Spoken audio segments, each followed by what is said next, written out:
Have you ever wondered why someone would choose to become a runaway in a foreign land, knowing they might lose everything? Today, we want to show you that behind the label of runaway is a real human struggle for basic equality. Let's dive into the story. Imagine leaving your home and family for years, hoping to build a better future, only to find yourself trapped in a situation with no way out. This is a story of Xiaohui, a Vietnamese migrant worker in Taiwan. Like many others, she came to work as a domestic caregiver. For 3 years, she worked without a single day off. Not only did she care for the elderly, but she was also forced to handle endless housework and help with the employer's business, tasks far from beyond her contracts. In Taiwan, strict laws made it nearly impossible for migrant workers to change employers. Xiaohui felt like a prisoner, bounded by heavy brokerage fees and unfair labor conditions. When her second employer took away her phone and restricted her freedom, she felt she had no choice that to reclaim her life, she chose to disappear and become an undocumented worker.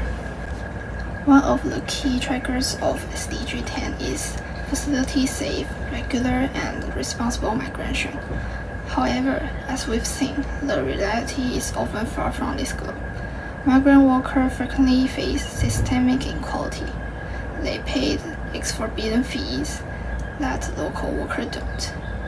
They lack the freedom to change jobs, and they are often excluded from the same legal protection we take for granted.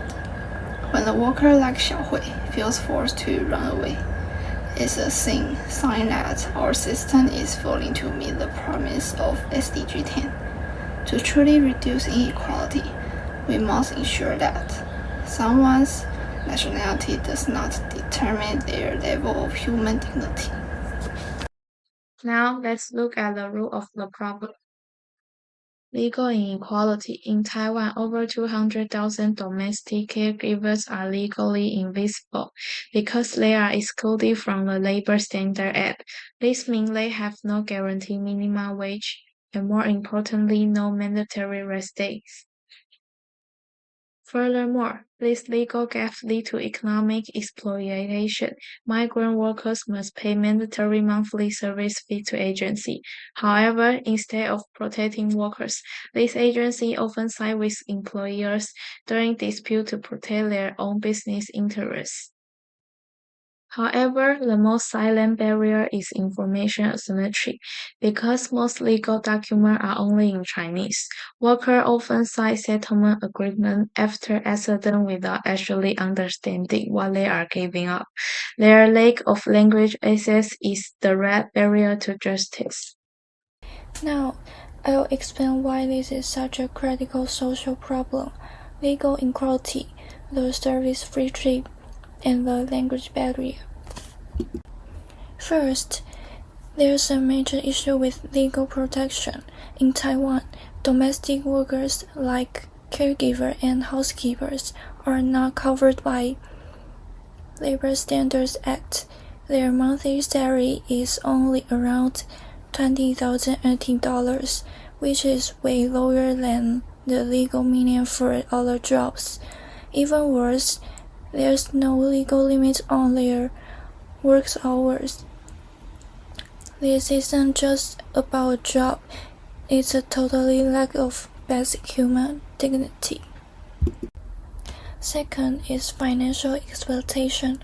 Workers pay high monthly fee to agencies, expecting them to be fair. But in reality, agencies usually side with the bosses during conflicts. These workers pay a lot, yet they end up feeling alone and cheated. Finally, the language barrier.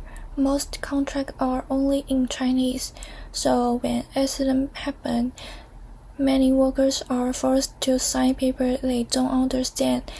They end up losing their rights simply because they can't read the rules of the game. Having understood the challenges these workers face, they focus on the solutions that can bring real change. First, we must provide legal protection by passing the Domestic Worker Protection Act. We can guarantee that caregivers are no longer left out of the law. They deserve basic rights like a minimum wage and mandatory rest day, just like any other worker. Second, we need to change the hiring system. If the government hires workers directly, we can remove the burden of embezzling and just fees.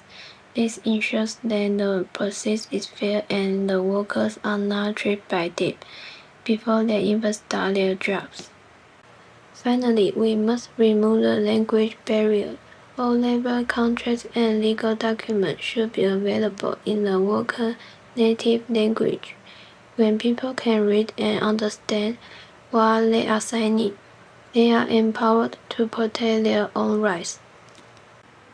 To wrap up, achieving SDG 10 means ensuring that no one is left in the shadow.